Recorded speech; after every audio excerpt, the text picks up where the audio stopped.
બધા પણ મારી સાથે મંગલાચરણ લઈ શકો છો, બરાબર છે, પણ તમારું માઇક ઓફ રાખીને.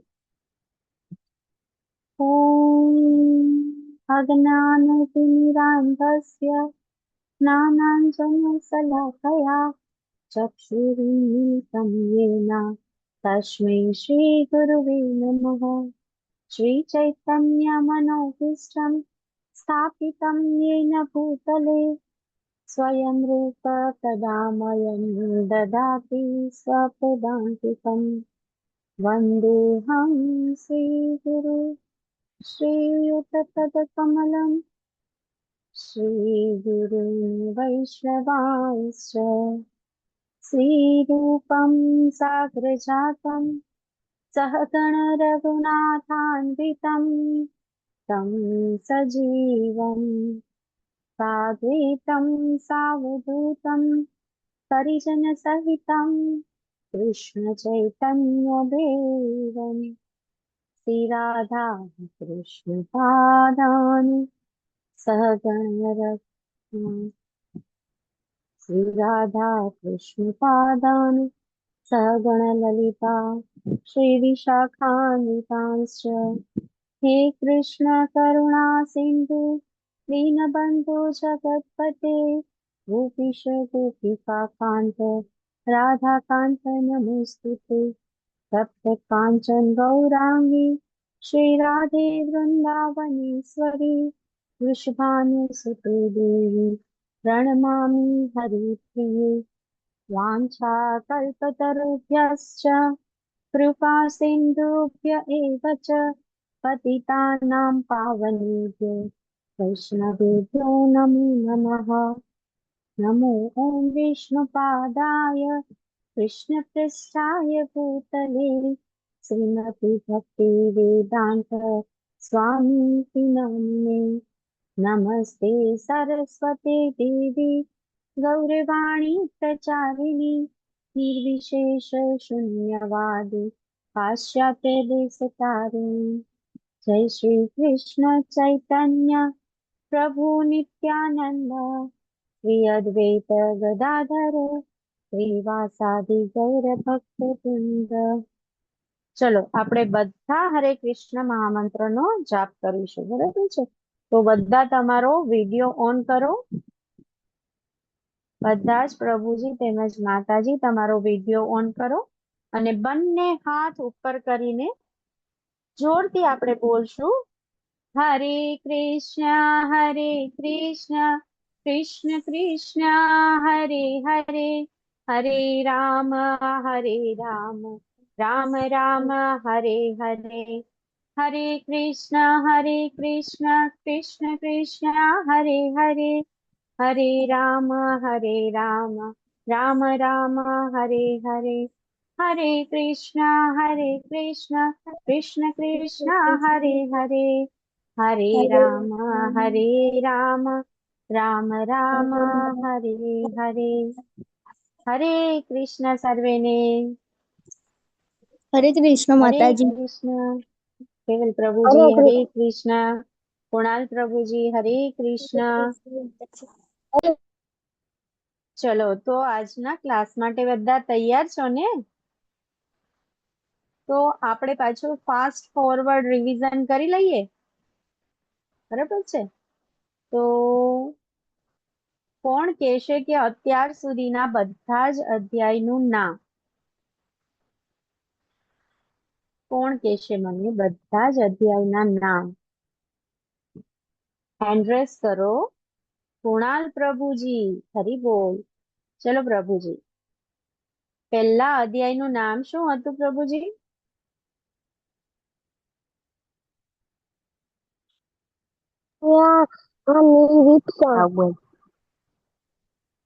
કુરુક્ષેત્રની યુદ્ધ ભૂમિ પર સૈનિક નિરીક્ષણ સૈન્ય નિરીક્ષણ. ખૂબ ખૂબ સરસ, હરી બોલ પ્રભુજી. ખૂબ કેવો સરસ પ્રયાસ કર્યો તમને, બરાબર? થોડાક શબ્દ અટપટા લાગે ને, બરાબર છે, ગુજરાતી ભાષા છે, પરંતુ સાહિત્યિક ભાષા હોય એટલે બોલવામાં તકલીફ પડે, રોજિંદા જીવનમાં આપણે ના બોલતા હોય એટલે. ખૂબ સરસ. ચલો બીજા અધ્યાયનું નામ કોણ કહે છે મને? કુણાલ પ્રભુજીએ પહેલા અધ્યાયનું ફર્સ્ટ અધ્યાયનું નામ એમણે મને બહુ સરસ રીતે કીધું છે. ચલો બીજો અધ્યાય. હા કેવલ પ્રભુજી. ગીતાનો સાર. ગીતાનો સાર. બરાબર છે ને.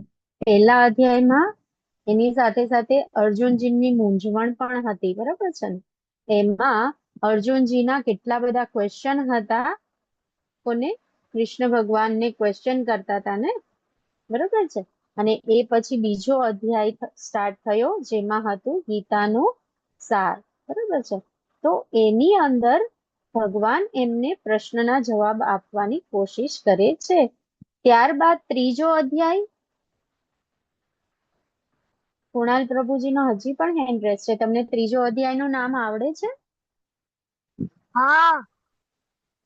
તો બોલો પ્રભુજી. ચલો કર્મયોગ. ત્રીજો અધ્યાય. કર્મયોગ.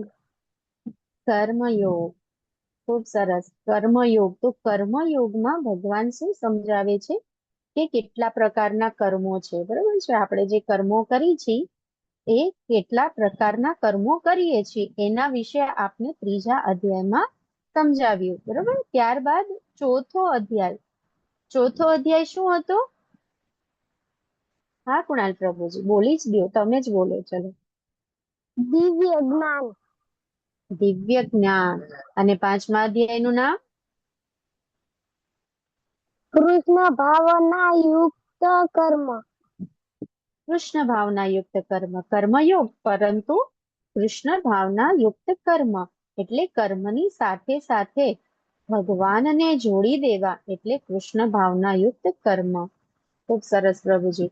ત્યારબાદ કાલે આપણે શીખ્યા છઠ્ઠો અધ્યાય. છઠ્ઠા અધ્યાયમાં આપણે શું શીખ્યા એનું નામ પ્રભુજી? કૃણાલ પ્રભુજી છઠ્ઠા અધ્યાયનું નામ ખબર છે ને? હા. બોલો પ્રભુજી. ધ્યાન યોગ. ધ્યાન યોગ. હા ધ્યાન યોગ શીખા આપણે કે કઈ રીતે અષ્ટાંગ યોગ દ્વારા આપણે ભગવાનનું ધ્યાન ધરી શકીએ. બરાબર છે. તો એ અત્યાર માટે પોસિબલ છે અષ્ટાંગ યોગ કરવો? એટલું તપ કરવું, એક જગ્યાએ બેસી રહેવું, હજારો વર્ષ સુધી તપ કરવું, શું એ પોસિબલ છે આપણા માટે કરવું? નહીં ને. કેમ કે અત્યારે તો આપણે 10 મિનિટ પણ નથી બેસી શકતા. ક્લાસ ચાલુ હોય તો 10 મિનિટે આપણે એમ થાય કે ચલો ને કંઈક કરી લઈએ એક્ટિવિટી. બરાબર છે. તો આપણા માટે તો એ શક્ય જ નથી કે આપણે એટલું યોગ સાધના કરી શકીએ. બરાબર છે. તો આજે આપણે શીખવાના છીએ અધ્યાય 7. તો અધ્યાય 7 છે એનું નામ તમને ખબર છે શું છે? હા. કૃણાલ પ્રભુજીને જ ખબર છે બધી. હરી બોલ પ્રભુજી. ચલો તો કહી દો કે શું નામ છે? પરમેશ્વરનું જ્ઞાન. પરમેશ્વરનું જ્ઞાન. ખૂબ સરસ પ્રભુજી. પરમેશ્વરનું જ્ઞાન. પરમેશ્વર વિશેનું જ્ઞાન પ્રાપ્ત કરવું એ કેટલી મોટી વાત છે. આજનો અધ્યાય ખૂબ સરસ છે. ખૂબ ધ્યાન દઈને બધા આજનો અધ્યાય સાંભળજો. બરાબર છે. કેમ કે આજના અધ્યાય દ્વારા આપણે ઘણું સરસ શીખી શકીશું. તમને સ્ક્રીન ઉપર દેખાય છે ને એ ભગવાન જે સૂતા છે ને એ કોણ છે? મહાવિષ્ણુ છે. કોણ છે? મહાવિષ્ણુ. તો વિષ્ણુ ભગવાન છે ને એમની આસપાસ તમને કંઈક દેખાય છે? ગોળ ગોળ ગોળ ગોળ શું દેખાય છે? દેખાય છે કંઈક? નાના નાના બ્રહ્માંડ છે. દેખાય છે? દેખાય છે ને સ્મોલ સ્મોલ રાઉન્ડમાં એની અંદર પણ વિષ્ણુ ભગવાન છે. તો એ વિષ્ણુ ભગવાન છે ગર્ભોદક્ષાય વિષ્ણુ ભગવાન. બરોબર છે. અને હજી પણ એક ભગવાન છે જે આપણા બધા સાથે રહે છે, આપણા બધાના હૃદયમાં રહે છે. હે ને? આપણે કહીએ છીએ ને કે બધા જીવની અંદર ભગવાન હોય છે. કહીએ છીએ ને આપણે. તો આપણા બધાની અંદર કોણ રહે છે? આપણા બધાની અંદર પણ પરમાત્મા તરીકે ભગવાન આપણા હૃદયની અંદર પણ રહે છે. બરાબર છે. તો સૌથી પહેલો શ્લોક છે આજના અધ્યાયનો 7.1 નો. કોઈને વાંચવો છે આ શ્લોક? કોઈને રીડિંગ આવડે છે અધ્યાયનું? ઓકે, ચાલો હું જ કહી દઉં છું. બરોબર છે. મયા સક્ત મનઃ પાર્થ યોગમ યુજ્યન મદાશ્રયઃ અસંશયમ સમગ્રમ મામ યથા જ્ઞાસ્યસि તચ્છૃણુઃ. આ દ્વારા ભગવાન કહે છે, પૂર્ણ પુરુષોત્તમ પરમેશ્વર બોલ્યા, હે પૃથા પુત્ર. પૃથા પુત્ર એટલે કોણ? અર્જુનજીને કહે છે, હે પૃથા પુત્ર, હવે સાંભળ કે તું કેવી રીતે મારી ભાવનાથી પૂર્ણ રહી અને મનને મારામાં અનુરક્ત કરીને યોગાભ્યાસ કરતો રહી મને સંપૂર્ણપણે સંદેહ રહિત જાણી શકીશ. અહીંયા ભગવાન અર્જુનજીને કહે છે કે હવે તું સાંભળ, તું કેવી રીતે મને જાણી શકીશ. બરાબર, ભગવાનને જાણવા માટે શું કરવું જોઈએ? તો અહીંયા આગળ ભગવાન આપને કહે છે, હજારો મનુષ્યમાંથી કોઈ એક સિદ્ધિ પામવા પ્રયત્ન કરે છે અને આ પ્રમાણે સિદ્ધિ પ્રાપ્ત કરવામાંથી ભાગ્યે જ કોઈ એક મને વાસ્તવમાં જાણે છે. જો કેટલા બધા મનુષ્યો છે, અત્યારે પણ જુઓ આપણે કેટલા બધા બાળકો છે.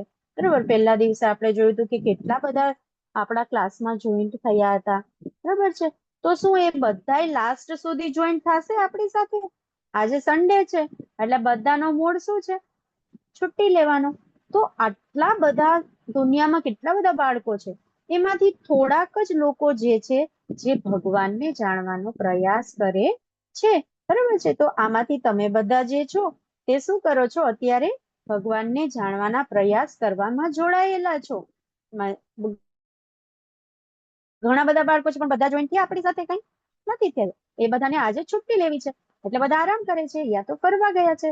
પણ આવા સરસ ટાઈમમાં પણ તમે બધા મારી સાથે જોડાયેલા છો એટલે તમને બધાને ભગવાનને પ્રાપ્ત કરવાની ઈચ્છા છે, ભગવાન વિશે જાણવાની ઈચ્છા છે. એટલે હજારોમાંથી એવા કોઈ મનુષ્ય હોય છે જે ભગવાનને જાણવાની પ્રયત્ન કરે છે. આપણે જોયું હોય ને કે આપણે રેસ હોય છે ને, તમારી સ્કૂલમાં રેસ થતી હોય, રનિંગ રેસ થતી હોય, બરાબર છે, તો એ રેસમાં તમે બધા પાર્ટિસિપેટ કરો છો? બધા પાર્ટિસિપેટ સ્પોર્ટ્સમાં બધા પાર્ટિસિપેટ કરો છો? તો એ રેસમાં શું બધાનો ફર્સ્ટ રેન્ક આવે છે? બધાનો પહેલો નંબર આવે? ના આવે ને. કોઈ એક જ હોય જેનો ફર્સ્ટ રેન્ક આવે છે. બરાબર છે, તો એના માટે અંદરથી એ લોકોએ કેટલી પ્રેક્ટિસ કરી હોય, મનને એકાગ્ર કરી અને એમણે દ્રઢ નિશ્ચય કર્યો હોય કે મારે છે ને ફર્સ્ટ રેન્ક લાવવો છે, એટલે એનો ફર્સ્ટ રેન્ક આવ્યો હોય. તો આપણે બધાએ એ પ્રયત્ન કરવા જોઈએ કે આપણે ભગવાનને જાણી શકીએ. જો પ્રયત્ન જ ના કરીએ, બરાબર છે, કોશિશ જ ના કરીએ આપણે ભગવાનને જાણવાની, તો આપણે ભગવાનને જાણી શકીએ નહીં. તો આપણે જે આધ્યાત્મિક વિજ્ઞાન શું છે તો એ જાણવાનો પ્રયાસ કરવો જોઈએ. આપણે બધાને બુક્સનું તો નોલેજ છે, બરાબર, આપણે બુકની અંદરનું બધું આપણે બધા ટીચર શીખડાવે છે, પણ આત્મા વિશેનું જ્ઞાન જે છે એને આધ્યાત્મિક વિજ્ઞાન કહેવામાં છે. તો એ જાણવું હોય તો આપણે શું કરવું પડે? તો સાચા ગુરુ તમને જ્યારે તમારા કોઈ વિષય વિશે જાણવું હોય, સબ્જેક્ટ વિશે, મેથ્સ વિશે કે ઈવીએસ તમારો સબ્જેક્ટ હોય, નાના બાળકો છે એટલે તમારે ઈવીએસ આવે છે ને, ઈવીએસ સબ્જેક્ટ આવે છે, મેથ્સ સબ્જેક્ટ આવે છે, બરાબર છે, તો એ બધે આસપાસ તમારું આવતું હશે ને, પર્યાવરણ અથવા તો આસપાસ આવતું હોય, તો એ બધું જાણવું હોય તમારે તો તમે શું કરો? તમારા ટીચર્સ પાસે જાઓ ને, ટીચરને કહો છો એટલે ટીચર તમને સમજાવે છે સારી રીતે. તો એવી રીતે તમારા આત્મા વિશેનું જે જ્ઞાન છે એ જો તમારે જાણવું હોય તો તમારે સાચા ગુરુના શરણે જવું જોઈએ. તો અને નિયમોનું પાલન કરવું જોઈએ. અમુક નિયમો છે, જો સ્લાઇડમાં તમને દેખાય છે ને, સાઈડમાં એક ડાયરી છે, એની અંદર બધા રૂલ્સ લખેલા છે. શું લખેલું છે? રેગ્યુલેટિવ પ્રિન્સિપલ્સ, એટલે જે નિયમો પાળવાના હોય છે એ 4 નિયમો લખેલા છે. પહેલો નિયમ છે no meat eating. No meat eating that means કે તમારે જે નોનવેજ છે એ ખાવાનું નથી, બરાબર છે. આપણા શાસ્ત્રમાં એની ના પાડવામાં આવેલી છે કે આપણે નોનવેજ ખાવું જોઈએ નહીં. બીજું છે નો ગેમ્બલિંગ. ગેમ્બલિંગ મીન્સ જુગાર રમતા હોય છે ને ઘણા લોકો. હમણાં જન્માષ્ટમી આવે છે તો બધા શું કરે છે, પછી જન્માષ્ટમીમાં ભગવાનના નામે બધા જ ગેમ્બલિંગ કરતા હોય છે, જુગાર રમતા હોય છે. તો એની પણ શાસ્ત્રોમાં ના પાડવામાં આવી છે, બરાબર છે. એના પછી શું છે? નો ઇન્ટોક્સિકેશન. નો ઇન્ટોક્સિકેશન મીન્સ શું? આપણે લોકોએ જે ઘણા લોકો નથી નશો કરતા હોય છે ને, બરાબર છે, પીતા હોય છે બધા ડ્રિંક્સ, જે ન પીવાના હોય એવા ડ્રિંક્સ પીતા હોય. તમે તો નાના બાળકો છો, તમે તો સારા સારા માણસ છો. અત્યારે નાના હોય ત્યારે તમે આવું કઈ નથી કરતા હોતા, પરંતુ અમુક લોકો એવા બધા ખોટા ખોટા વ્યસનમાં પડી જતા હોય છે. તો એની પણ ના છે શાસ્ત્રમાં કે તમારે લોકોએ વ્યસન કરવું જોઈએ નહીં. આપણે આપણા ઘરમાં આપણા વડીલો હોય ને, જો એ લોકો એવું વ્યસન કરતા હોય તો આપણે એમને પણ કહેવું જોઈએ કે નહીં, આપણા શાસ્ત્રો છે એના માટે ના કહે છે. અને નો એલિસિટ સેક્સ એટલે કે તમારે આ તમને બિલકુલ લાગુ નથી પડતો. તમે અત્યારે નાના છો એટલે તમે ઓલરેડી બધા બ્રહ્મચારીઓ છો, પણ વ્યભિચાર ના કરવો જોઈએ એ પણ એક આપણા નિયમ છે. તો આટલા નિયમોનું આપણે પાલન કરવું જોઈએ. હવે આપણે જાણીએ કે પૃથ્વી, જળ, અગ્નિ, વાયુ, આકાશ, આપણે આ જોયું હતું ને કે આ પંચતત્વ છે, બરાબર છે. પંચતત્વ કયા કયા છે? જેનાથી આપણું આ શરીર પણ બનેલું છે ને. એની સાથે સાથે મન, બુદ્ધિ અને અહંકાર, એમ 8 છે ને. એ શું છે? તો એ બધી જ એ 8 મારી વિભિન્ન ભૌતિક શક્તિઓ છે. ભગવાન અહીંયા કહે છે કે આ બધું જ જે છે ને, પૃથ્વી, જળ, અગ્નિ, વાયુ, આકાશ, એ બધું એની સાથે સાથે મન, બુદ્ધિ તથા અહંકાર, એ બધી જ ભગવાનની શક્તિઓ છે. જો હવે આપણે ભગવાનને જાણવાનું છે. ભગવાન અહીંથી આપને કહે છે કે બધું શું છે, તો ધીરે ધીરે આપણે એ જાણવાનું છે. ભગવાન કહે છે સર્વ સર્જાયેલા જીવોનો ઉદ્ભવ આ બંને શક્તિઓમાં રહેલો છે. આ જગતમાં જે કંઈ ભૌતિક અને આધ્યાત્મિક છે તે સર્વની ઉત્પત્તિ તથા વિનાશ રૂપ મને જ જાણો.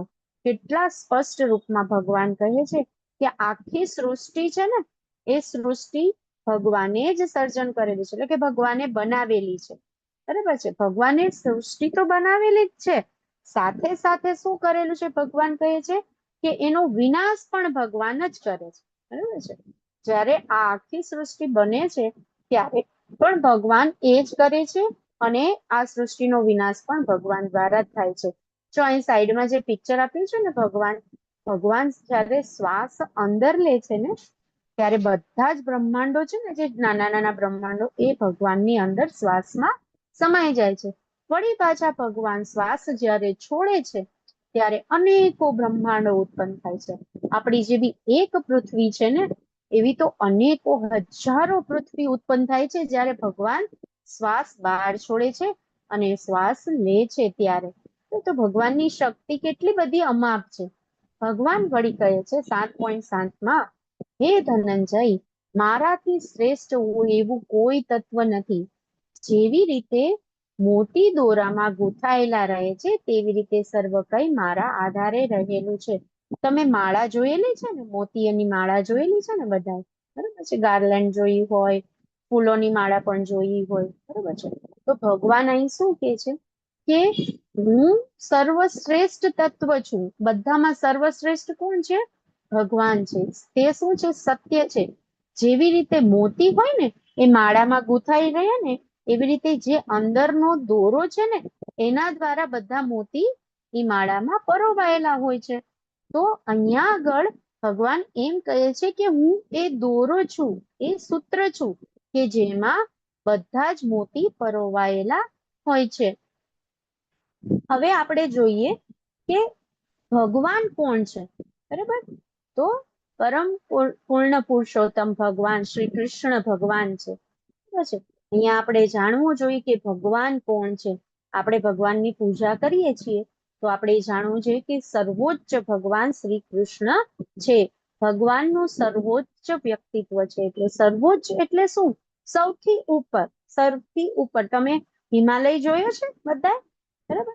હિમાલય પર્વત આપણે જોયેલો છે ને, તો હિમાલયમાં સૌથી ટોપનું શિખર કયું છે? કોઈને ખ્યાલ છે? હિમાલય પર્વત ઉપર સૌથી ઉચ્ચ શિખર કયું છે? કોઈને ખબર છે? ટોપ શિખર કોઈને નથી ખ્યાલ. એ છે માઉન્ટ એવરેસ્ટ, હે ને? માઉન્ટ એવરેસ્ટ ઉપર ચડવું એટલે સૌથી ડિફિકલ્ટ છે ને.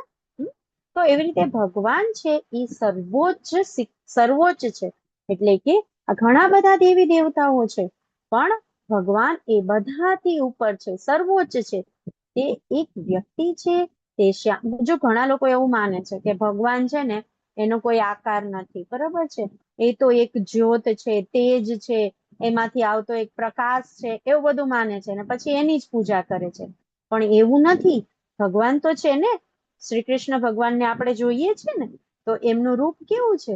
શ્યામ સુંદર, એટલા મોહક છે ભગવાન, બરાબર છે. આપણે જયારે ભગવાનને જોઈએ તો આપણે એમ થાય કે એમને જોતા જ રહી જઈએ.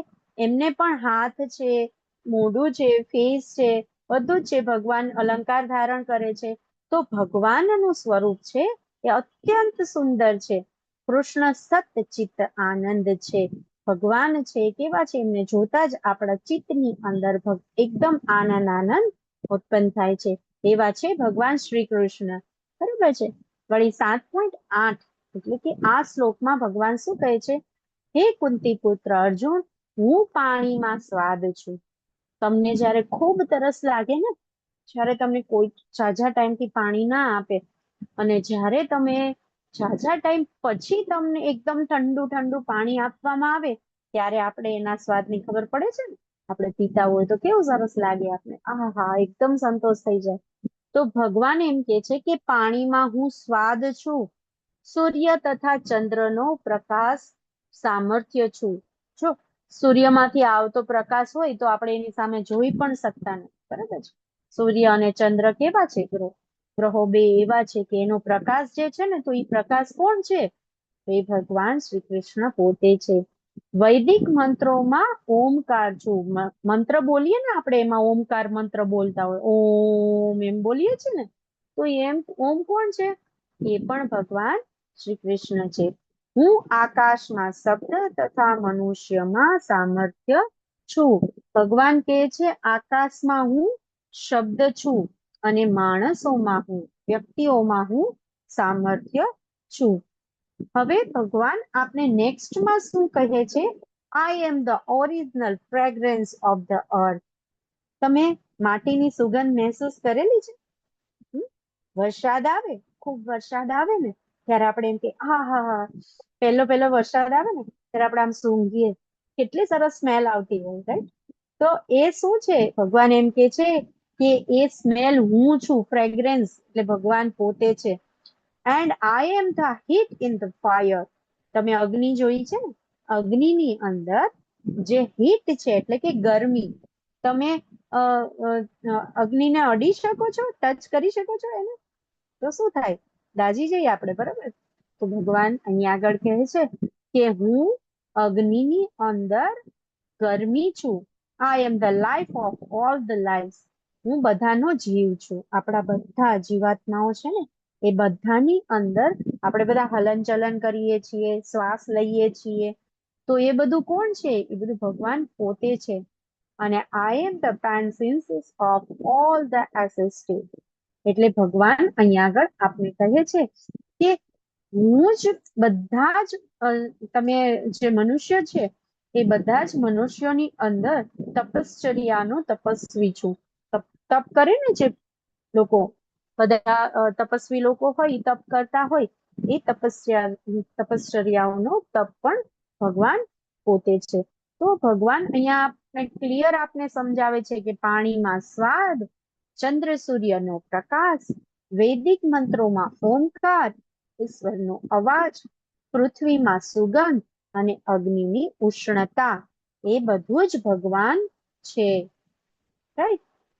વળી ભગવાન કહે છે ભૌતિક પ્રકૃતિના 3 ગુણોની બનેલી મારી આ દેવી માયાને જીતવી અત્યંત દુષ્કર છે, પરંતુ જેઓ મને શરણાગત થઈ જાય છે તેઓ તેને સરળતાથી પાર કરી જાય છે. જો આપણે બધાને છે ને મનથી થતું હોય કે આપણે ભક્તિ તો કરવી છે, બરોબર, ઘણા લોકોને એવું થતું હોય કે ના ના, ભગવાનનું નામ તો લેવું જ જોઈએ, તો ક્યારેક એમ વિચારે કે હા કરવું જોઈએ, પણ પછી તો પ્રકૃતિના 3 ગુણો છે, રજોગુણ, સત્વગુણ, રજોગુણ અને તમોગુણ. તો એ માયાદેવીને આધીન રહીને કાર્ય કરતા હોય છે.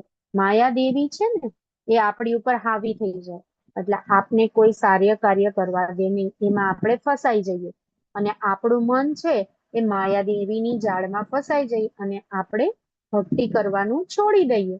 પછી આપણે અત્યારે 18 દિવસ બધા જોઈન્ટ થાશું, વળી પાછું જયારે 18 દિવસનો ક્લાસ પૂરો થઈ જશે એટલે બધા જ પાછા પોતપોતાના અન્ય કામમાં લાગી જઈને ભગવાનની ભક્તિ આપણે બધા ભૂલી જઈએ છીએ. બરોબર છે. તો એ દેવી માયાને જીતવી અત્યંત દુષ્કર છે. દેવી માયાને જીતવી સરળ નથી, એ દુષ્કર છે.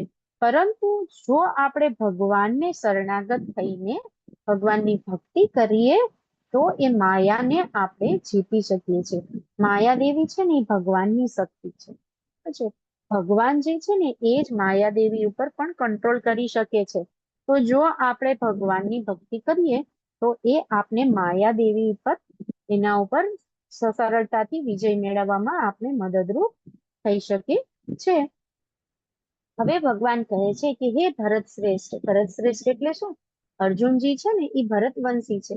તો ભરતવંશીઓમાં શ્રેષ્ઠ એટલે જે ઉચ્ચ છે તેવા ભરત શ્રેષ્ઠ કહેવાય એને. તો એ અર્જુનજીને કહે છે હે ભરત શ્રેષ્ઠ, 4 પ્રકારના પુણ્યશાળી મનુષ્યો મારી ભક્તિમય સેવા કરે છે. તો ભગવાન એમ કહે છે 4 પ્રકારના મનુષ્યો ભગવાનની સેવા કરે છે. કોણ કોણ ભગવાનની સેવા કરે છે એ આપણે હવે જોઈએ કે કોણ કોણ ભગવાનની સેવા કરી શકે છે. તો જુઓ, તમને અહીંયા જે મેં બતાવ્યું ને એની અંદર કોઈ દેખાય છે પિક્ચરમાં? કોણ કોણ દેખાય છે સાઈડમાં? તો એક તો દુખી. આપણે જયારે દુઃખ આવે ને આપણા ઉપર ત્યારે આપણે ભગવાન યાદ આવે કે હે ભગવાન મને આમાંથી બહાર કાઢો, આ દુઃખની અંદરથી બહાર કાઢો, એવું યાદ આવે ને ભગવાન. તો દરેક લોકો દુઃખી હોય છે ને ત્યારે ભગવાનને યાદ કરે છે. એટલે ભગવાન કહે છે કે જે કોણ કોણ મારી ભક્તિમય સેવા કરે છે, તો તેમાં પહેલો છે દુઃખી. બીજું કોણ છે? અર્થાર્થી. અર્થાર્થી એટલે શું? જેને પૈસા જોઈએ છીએ, હે ને? જ્યારે આપણે ગરીબ હોઈએ અને આપણે કંઈક વસ્તુ લેવા માટે કે કંઈક પૈસા જોતા હોય ત્યારે આપણે ભગવાનને કહીએ કે હે ભગવાન મને એક ગાડી અપાવી દે ને, એમ કહીએ હે ભગવાન મને બંગલો અપાવી દો ને. તો ત્યારે આપણે ભગવાનને યાદ કરીએ છીએ. એક તો દુઃખમાં યાદ કરી છે, બીજું પૈસા માટે યાદ કરી છે, ત્રીજું જિજ્ઞાસુ, જે ભગવાનને જાણવા માટે છે કે ભગવાન કોણ હશે, એ શું કરતા હશે, એ કેવા હશે, એ ક્યાં રહેતા હશે. તો એ બધું જેને જાણવાની જિજ્ઞાસા છે, ઈચ્છા છે જાણવાની, એવા જિજ્ઞાસુ લોકો ભગવાનની ભક્તિ કરે છે અને જે પરમ સત્યના જ્ઞાનની શોધમાં છે. સત્ય શું છે? બરાબર છે. બધા અજ્ઞાનથી ઢંકાયેલા છીએ આપણે, આપણા અંદર આપણો કોઈ જ્ઞાન છે નહીં. તો જ્યારે આપણે પરમ સત્યને જાણવાની કોશિશ કરવી હોય એવા લોકો પણ ભગવાનની ભક્તિ કરે છે. જો નેક્સ્ટ હું તમને બતાવું, આ પિક્ચર તમને સ્લાઇડમાં દેખાય છે ને? જો એ બધામાં વિવિધ પ્રકારની ભક્તિ કરતા લોકો દેખાય છે. જો સૌથી પહેલા છે ને કોણ દેખાય છે પિક્ચરમાં? કોણ કહેશે મને? પિક્ચરમાં શું દેખાય છે તમને? ચાલો ચાલો, ક્લાસમાં એક્ટિવ થઈ જાઓ બધા, હેન્ડ રેઝ કરો. ચલો, આમાંથી કોઈ પણ પિક્ચર તમને સમજમાં આવતું હોય તો તમે મને કહી શકો છો. અત્રેય પ્રભુજી, આજે શું થયું છે? તમને જવાબ નથી આપતા? હા, કુણાલ પ્રભુજી નો હેન્ડ રેઝ છે. હા પ્રભુજી, બતાવો તમને એકેય પિક્ચરમાં કઈ ખ્યાલ આવે છે? હા, બીજું દ્રૌપદી નું હરણ છે. હા, બીજું પિક્ચર તમને ખ્યાલ આવી ગયો. દ્રૌપદીજી નું જયારે વસ્ત્રાહરણ થયું હતું ને ત્યારે દ્રૌપદીએ શું કર્યું હતું? ભગવાનને યાદ કર્યા હતા અને ભગવાને તરત જ એમની સહાયતા કરી હતી ને. બરાબર. પછી હજી કોઈ પિક્ચર માંથી તમને સમજમાં આવે છે કે ભગવાન ક્યારે ક્યારે રક્ષા કરવા આવે છે? ભક્તો ભગવાનને યાદ કરે છે ને, ભગવાન તરત જ હાજર થઈ જાય છે એમની રક્ષા કરવા. હું તમને એક સરસ સ્ટોરી આજે કરવાની છું. સાંભળવી છે બધાને સ્ટોરી? એક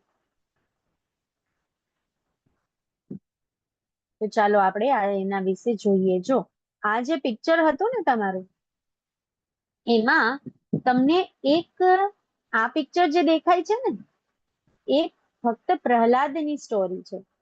ફક્ત પ્રહલાદ હતા ને, એ તમારા જેવા નાના નાના બાળક જ હતા, બરાબર છે. અને ધ્રુવ મહારાજ છે, સોરી, ધ્રુવ મહારાજની સ્ટોરી આજે આપણે તમને કરવાના છીએ. કોઈને આવડે છે ધ્રુવ મહારાજની સ્ટોરી? કોઈને ખબર છે ધ્રુવ મહારાજની સ્ટોરી વિશે?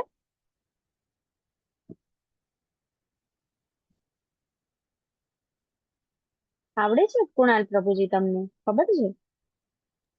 હા, હા હા પ્રભુજી, તો ચાલો. આ ઈ છે એનો છોકરો છે ઈ ભક્તિ બહુ કરતો ને છે ને એના પપ્પા છે ને એ આખો રાજ માગવા ચાલતો હતો હા, ને છે ઓકે. ને એ પછી છે એના પપ્પા કહે છે ને કે આ બધામાં ભગવાન જ છે. તો એક દિવસે અને ઓલા અંદર બેસાડ્યા તો તમે જે સ્ટોરી કરો છો ને, હમ, એ સ્ટોરી છે ને, એ પ્રહલાદ પ્રહલાદ મહારાજની સ્ટોરી છે, બરાબર છે. આપણે સ્ટોરી કરવાની છે અત્રે. પ્રભુજી ખ્યાલ છે તમને ધ્રુવ મહારાજની સ્ટોરી? હા પ્રભુજી, હા બોલો પ્રભુજી.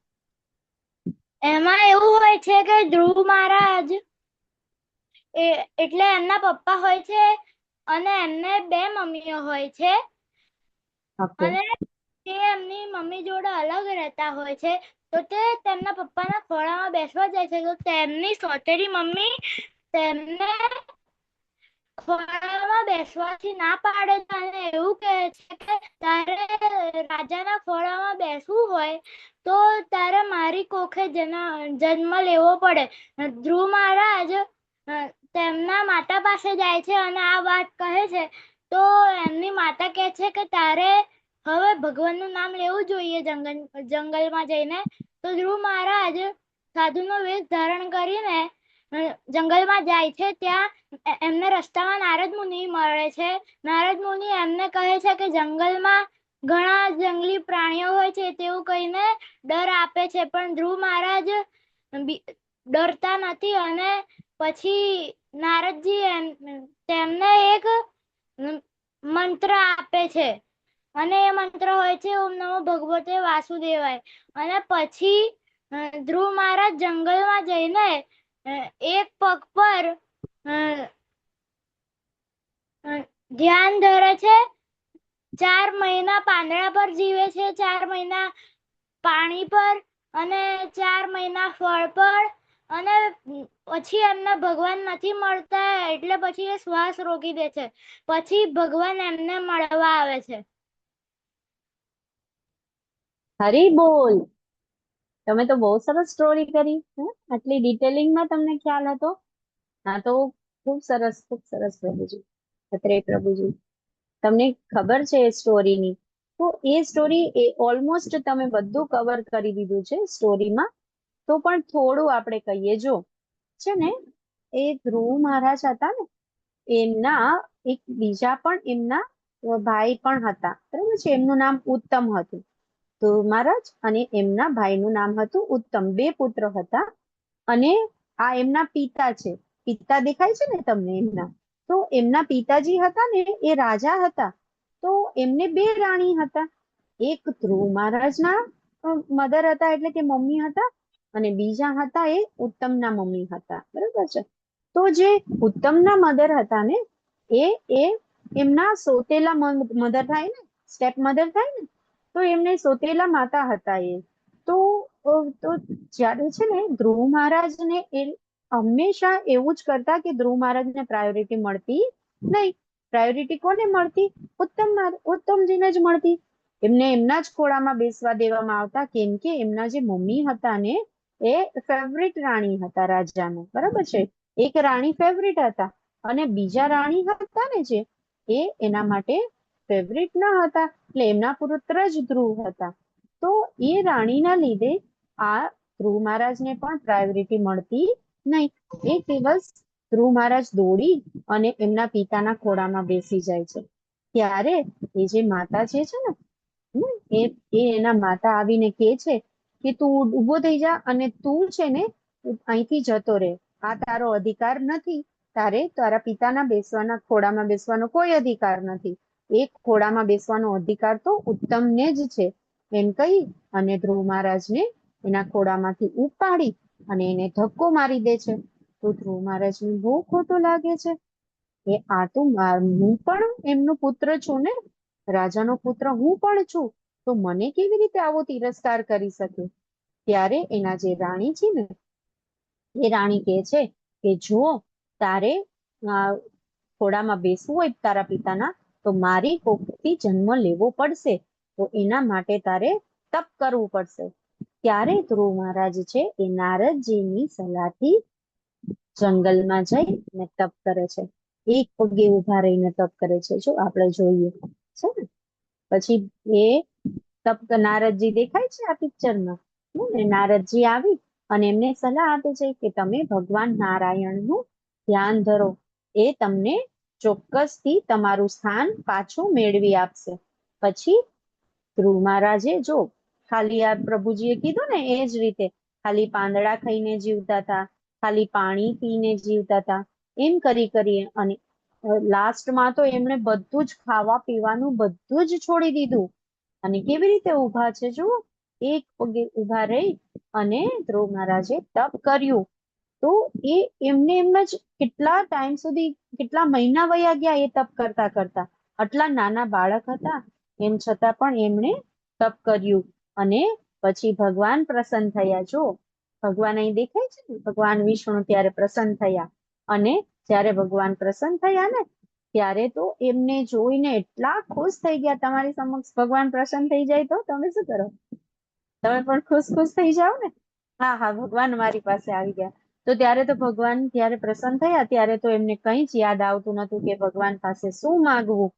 તો ભગવાને ત્યારે એમના હાથમાં, આ પિક્ચરમાં દેખાય છે, ભગવાન એમના માથા ઉપર હાથ મૂકે છે, હે ને? એ હાથમાં શું છે? શંખ છે. તો એ શંખ જ્યારે એમના મસ્તક પર ટચ કરે છે ને, આમ અડાડે છે ને, તરત જ એમને સ્મૃતિ આવી જાય છે, બધું યાદ આવી જાય છે પાછું. ત્યારે ભગવાન એમને પૂછે છે કે તારી જે ઈચ્છા હશે તે બધી જ ઈચ્છા હું પૂર્ણ કરીશ. ત્યારે ભગવાને એને ઉત્તમ સ્થાન આપ્યું. એ હજારો વર્ષ સુધી એમને રાજ્ય કર્યું અને પછી એ ભગવત ધામને પામ્યા હતા. ધ્રુવ તારો જુઓ છો તમે? આકાશમાં તમને ધ્રુવ તારો દેખાય છે ને? એ ભગવાન ધ્રુવનું ધામ છે. એમને એક સેપરેટ એવું લોક આપી દીધું છે, એક ગ્રહ આપી દીધો ભગવાને એમને. બરોબર? તો જો આપણે પણ ઈચ્છીએ તો જો ભગવાનની ભક્તિ કરીએ તો ભગવાન પણ આપણા ઉપર પ્રસન્ન થઈ અને આપને પણ મનવાંછિત ફળ આપે છે. બરોબર છે? તો હવે કહે છે ભગવાન, બહુ નામ જન્મ નામ અંતે જ્ઞાનવાન મામ પ્રપદ્યતે વાસુદેવ સર્વમિતિ સ મહાત્મા સુદુર્લભ. અનેક જન્મ જન્માંતરો પછી જે મનુષ્યને ખરેખર જ્ઞાન થાય છે તે મને સર્વ કારણોના કારણ જાણી મારે શરણે આવે છે. આવો મહાત્મા અતિ દુર્લભ છે. જો ભગવાનને જે ખરેખર જાણવાનો પ્રયાસ કરે છે તે દુર્લભ છે. દુર્લભ એટલે જે સહેલાઈથી ન મળે. બરોબર છે? ધ્રુવ મહારાજ છે એવું બનવું કઈ બધા માટે શક્ય છે? બધા જ બાળકો ધ્રુવ મહારાજ બની શકે છે? નથી બની શકતા. પણ જે દ્રઢ નિશ્ચય કરે છે, જેને ખરેખર ભગવાનને જાણવાની ઈચ્છા છે, તે શું કરે છે? તે જ ભગવાનને શરણાગત થાય છે અને તેવો એને મહાત્મા કહેવામાં આવે છે. એ મહાત્મા ઘણો દુર્લભ છે એવું કહે છે. હે અર્જુન, પૂર્ણ પુરુષોત્તમ પરમેશ્વર તરીકે હું જે કઈ ભૂતકાળમાં થયેલું છે, જે વર્તમાનમાં થઈ રહ્યું છે અને હવે જે થવાનું છે તે બધું જ જાણું છું. હું સર્વ જીવોને જાણું છું, પરંતુ મને કોઈ જાણતું નથી. ભગવાન છે એ બધું જ જાણે છે. કાલે શું થવાનું છે ને એ પણ ભગવાનને ખબર છે. પાસ્ટમાં શું થઈ ગયું છે એ પણ ભગવાનને બધી ખબર છે. અત્યારે જે ચાલી રહ્યું છે એ પણ બધું ભગવાનને ખબર છે. તમારે ટેન્સીસ ભણવામાં આવે ને, કાળ, ભૂતકાળ, ભવિષ્યકાળ, વર્તમાન કાળ, એ બધું જ ભગવાન જાણે છે. પણ કોઈ ભગવાનને જાણી શકતું નથી. શું આપણે ભગવાનને જાણી શકીએ છીએ? નો. તો એટલું બધું પોસિબલ જ નથી આપણે માટે કે આપણે ભગવાનને જાણી શકીએ. એના માટે આપણે ભક્તિ કરવી પડે છે. બરોબર છે? તો હવે મારે તમને છે ને આ પ્રશ્ન પૂછવાના છે. આવતાકાલના ક્લાસમાં આ બધા પ્રશ્નના જવાબ તમારી પાસે હોવા જોઈએ. ભગવાન કોણ છે? બરાબર? ખબર છે ને ભગવાન કોણ છે? મેં આજે કીધું ને તમને. શ્યામ સુંદર મુરલી મનોહર ભગવાન શ્રી કૃષ્ણ છે ને, એ ખ્યાલ છે ને? આપણે કોણ છીએ? તો આપણે છીએ ને એ ભગવાનના જ અંશ છીએ. ભગવાનમાંથી જ આપણે આવેલા છીએ. બરોબર છે? તો આપણે પણ ભગવાનના અંશ છીએ અને આપણે શરીર નથી, એક આત્મા છીએ એવું આપને માતાજીએ કીધું હતું ને. બરોબર છે? આગળ તમે અધ્યાયમાં શીખી ગયા છો કે આપણે શું છીએ? આપણે આત્મા છીએ, આપણે શરીર નથી. હું છું, હું આ, મારું નામ આ છે, મારું નામ આ છે, તો એ શરીરના નામ છે, એ કઈ આત્માના નામ નથી. કૃષ્ણ શા માટે પ્રિય છે તેના 3 કારણો છે. બરોબર? ભગવાન શું કરવા તમને બધાને પ્રિય છે? બરોબર છે? તો એના તમારે કારણો કાલે મને કહેવાના છે કે ભગવાન આપને શા માટે ગમે છે. તો ભગવાનનું એક તો સ્વરૂપ ખૂબ સુંદર છે, હે ને? એટલે પણ આપણે ભગવાનને જાણીએ છીએ. ભગવાન અંતર્યામી છે. એમાંથી તમને જે કારણ લાગે એ કારણ માટે તમારે મને કહેવાનું છે. અને ભગવત ગીતા એટલે શું? શા માટે આપણે ભગવત ગીતાનો અભ્યાસ કરીએ છીએ? આપણે બધા શું કરવા ભગવત ગીતા જાણીએ છીએ? માતાજીએ આપને પહેલા જ ક્લાસમાં કીધું હતું કે ભગવત ગીતા શું કરવા આપણે સાંભળવી જોઈએ? કોણ કહેશે પાછું એ? ભગવત ગીતા આપણે શા માટે કરવાની છે? આપણે ભગવત ગીતાના ક્લાસ શું કરવા કરવાના છે? ભગવત ગીતા શા માટે સાંભળવાની છે? ભગવત ગીતા શા માટે વાંચવાની છે? કોઈને ખ્યાલ છે? હા કેવલ પ્રભુજી. ભગવાનને ઓળખવા. ભગવાનને ઓળખવા માટે અને આપણા જીવનને સારી રીતે જીવવા માટે. હે ને? આપણું જીવન છે એમાં આપણે કેવી રીતે જીવવું, આપણે શું કરવું, એ બધું જ ભગવદ્ ગીતામાં આપેલું છે. પછી છે અર્જુન પ્રથમ અધ્યાયમાં કહે છે લડવું નહીં. તેના 5 કારણો શું છે? કીધા હતા ને માતાજીએ 5 કારણો. યાદ છે કોઈને? હા અત્રેય પ્રભુજી, યાદ છે ને તમને 5 કારણો? બોલો બોલો. ચાલો. અનિશ્ચિતતા, પાપ, કૌટુંબિક પરંપરાઓ, 3 જ આવડે છે. કઈ વાંધો નહીં. હરે કૃષ્ણ. ઘણું સરસ. તો પણ તમે પ્રયાસ તો કર્યો બોલવાનો. જો સૌથી પહેલો અર્જુનજીનું કારણ હતું ને યુદ્ધ ના કરવાનું. એ શું કહેતા હતા કે આમાં કરુણા હતી એમની, કે આ બધા તો મારા જ બધા સગાવાલા છે, તો એમને હું કેવી રીતે મારું? હે ને? એમના જ કોણ હતા? એમના દાદા હતા. દાદા કોણ હતા એમના? ભીષ્મ પિતામહ. પછી એમના પ્રિય ગુરુ હતા દ્રોણાચાર્ય. તો એ બધા એમના ખૂબ પ્રિય હતા અને અર્જુનજી એ કોઈને મારવા માંગતા ન હતા. એટલે એમને અંદરથી કરુણા, દયા અંદરથી આવતી હતી. તો પહેલું કારણ એ હતું. પછી બીજું કારણ હતું આનંદ. એ એમ કહે છે કે જો હું આ યુદ્ધમાં જીતી પણ જાઉં, આ બધાને મારીને જો હું જીતી જાઉં તો મને કોઈ એમાં આનંદ આવશે નહીં, કેમ કે આ બધા તો હશે જ નહીં મારી સાથે. હું આ બધાને મારીને જો જીતી જઈશ યુદ્ધમાં તો મને તો આનંદ આવશે નહીં. પછી કહે છે કે પાપનો ભય લાગે છે મને. બરોબર? પાપનો ભય ત્રીજું કારણ છે. એમ કહે છે કે મને જો આ બધાને હું મારી નાખીશ તો મને હત્યા કરવાનું પાપ લાગશે, તો એ પાપનો ભય એને છે. અને ચોથું કારણ જે છે એ કહે છે કે કૌટુંબિક પરંપરાનો નાશ થઈ જશે.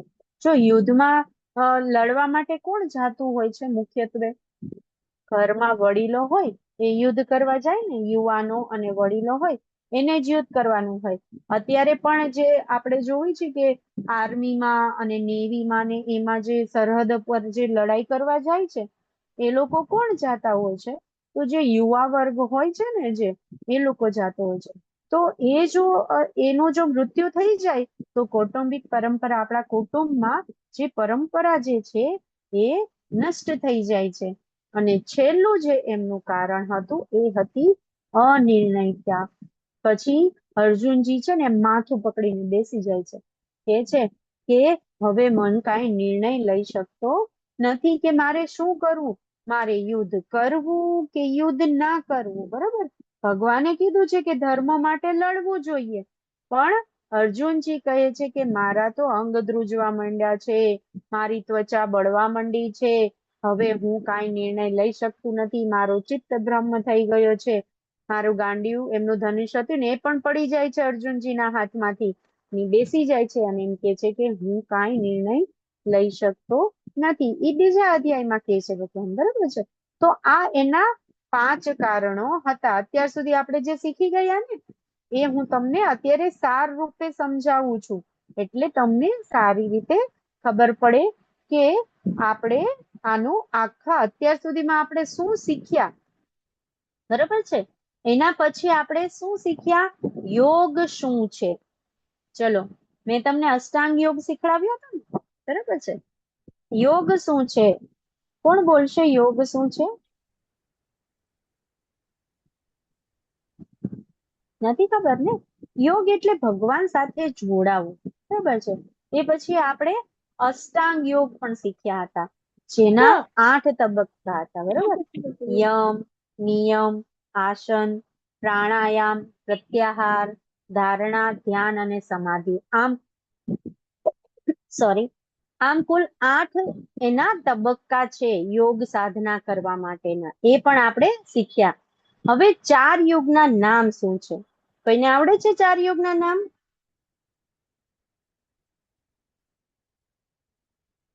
ચલો, કોણ કહેશે? અત્રેય પ્રભુજી. હા પ્રભુજી.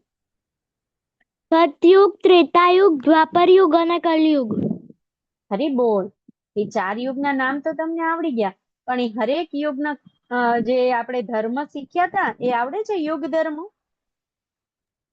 હા, બોલો ને પ્રભુજી. સતયુગમાં ધ્યાન કરીને, ત્રેતાયુગમાં યજ્ઞ કરીને, દ્વાપરયુગમાં મંદિરે જઈને અને કલયુગમાં ઘરે બેસીને માળા કરીને. હરી બોલ, તમે તો ઘણું યાદ રાખી લીધું પ્રભુજી. થોડુંક હું એમાં કરેક્શન કરું. ઓલમોસ્ટ તમે સાચું જ બોલ્યા છો. પહેલો યુગ છે એમાં તપ કરવાનું છે. બરાબર છે, તપ કરે માણસો, હજારો વર્ષ સુધી તપ કરી શકતા હતા અને પછી ભગવાનને પ્રાપ્ત કરી શકતા હતા, કેમ કે તે યુગમાં એટલું આયુષ્ય હતું બધાનું કે એ લોકો એટલા વર્ષ જીવતા હતા અને એટલા વર્ષ તપ કરીને ભગવાનને મેળવી શકતા હતા. બીજો જે છે, બરાબર છે, ત્રેતાયુગ. ત્યારે ત્રેતાયુગમાં કોણ થઈ ગયું ખબર છે? ભગવાન શ્રી રામ. બરાબર છે, એ યુગમાં ત્યારે શું કરવામાં આવતું હતું? યજ્ઞ કરવામાં આવતા હતા અને યજ્ઞ દ્વારા ભગવાનને મેળવવા માટેની બધી સિદ્ધિ કરવામાં આવતી હતી.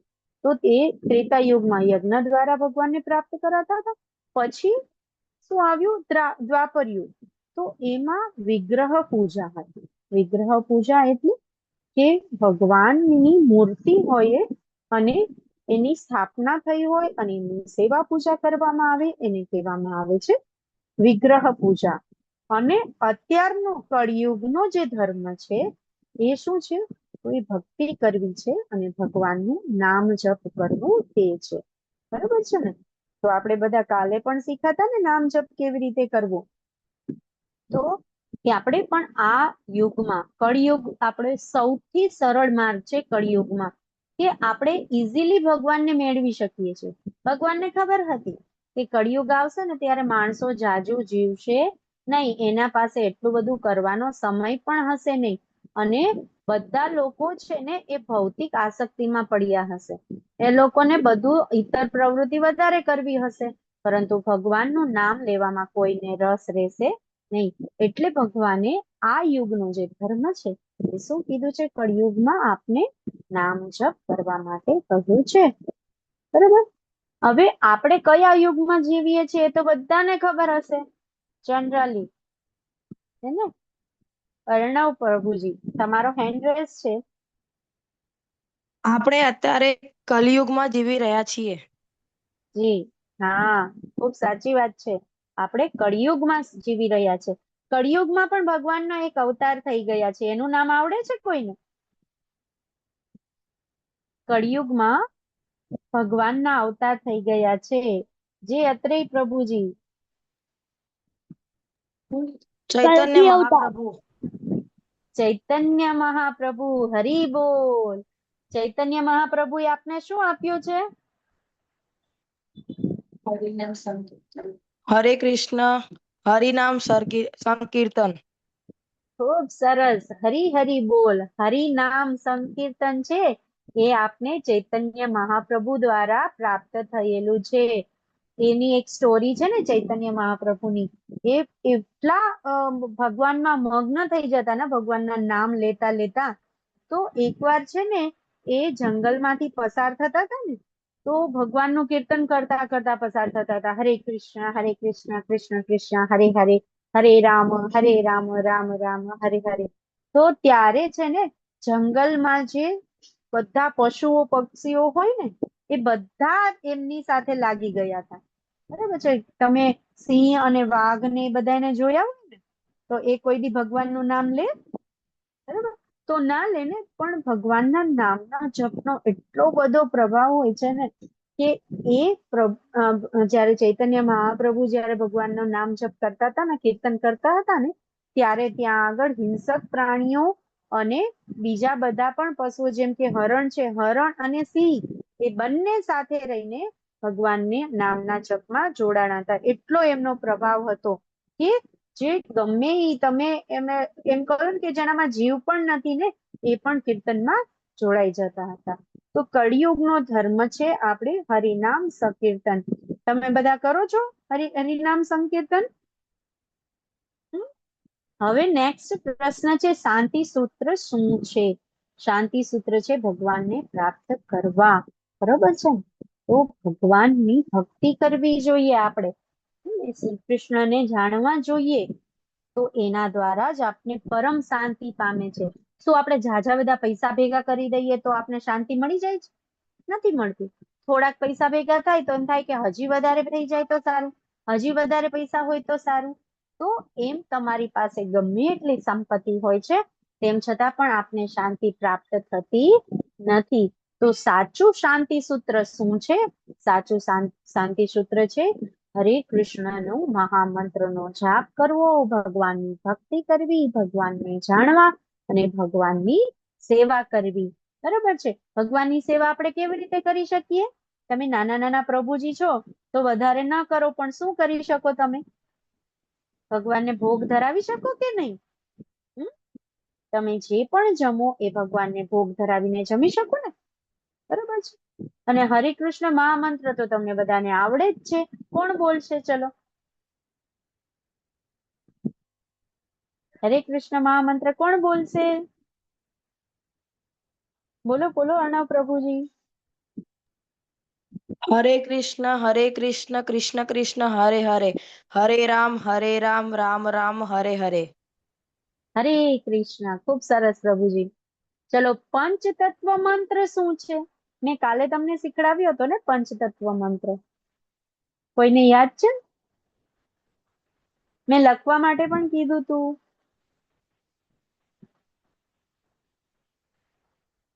ચલો પાછું આજે કહી દઉં છું.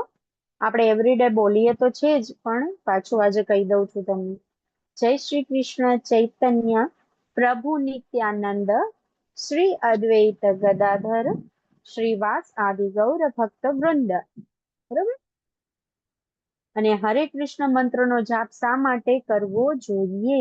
કેમ કે કળિયુગનો યુગ ધર્મ છે, ભગવાનને મેળવવા માટેનો મંત્ર છે.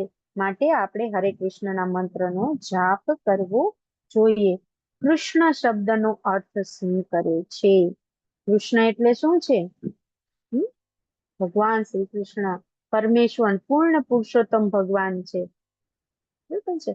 તો આ બધા પ્રશ્નો જે છે એ તમને પૂછવામાં આવશે. આવતીકાલે માતાજી આવશે ને, પંચમુખી માતાજી, એ તમને આ બધા જ પ્રશ્ન પાછા કરશે. બરાબર છે? તો અહીંયા મેં મારા ક્લાસનું અંત કરું છું, વિરામ આપું છું મારી વાણીને. ભૂલચૂક થઈ હોય તો ક્ષમા કરશો. હરે કૃષ્ણ કૃષ્ણ કૃષ્ણ હરે હરે, હરે રામ રામ રામ હરે હરે. બધા જ તમારો માઇક અને વિડીયો ઓન કરી અને એકવાર આપણે ફરીથી હરે કૃષ્ણ મહામંત્રનો જપ કરીશું. ચલો બધા જ માઇક ઓન કરો.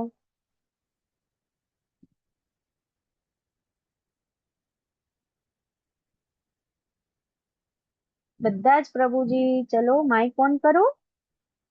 સુઈ ગયા ક્લાસ ચાલુ કરીને? Very good. ચલો હવે બધા બોલશું આપણે મહામંત્રનો જાપ. બંને હાથ ઉપર કરીને મહામંત્ર બોલવાનું. શું કરવા ખબર છે? હમણાં ગજેન્દ્ર મુખની એક કથા આવી હતી. જ્યારે તમે ભગવાનને શરણાગત થાવ છો ને તો ભગવાન તરત જ આપણો હાથ પકડી લે છે અને આપણી સહાયતા કરે છે. ચલો બધા બે હાથ ઉપર બધાના.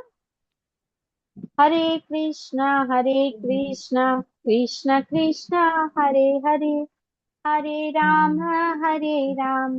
રામ રામ હરે હરે, હરે કૃષ્ણ. હરે કૃષ્ણ માતાજી. હરે કૃષ્ણ. તો માતાજી રેકોર્ડિંગ ઓફ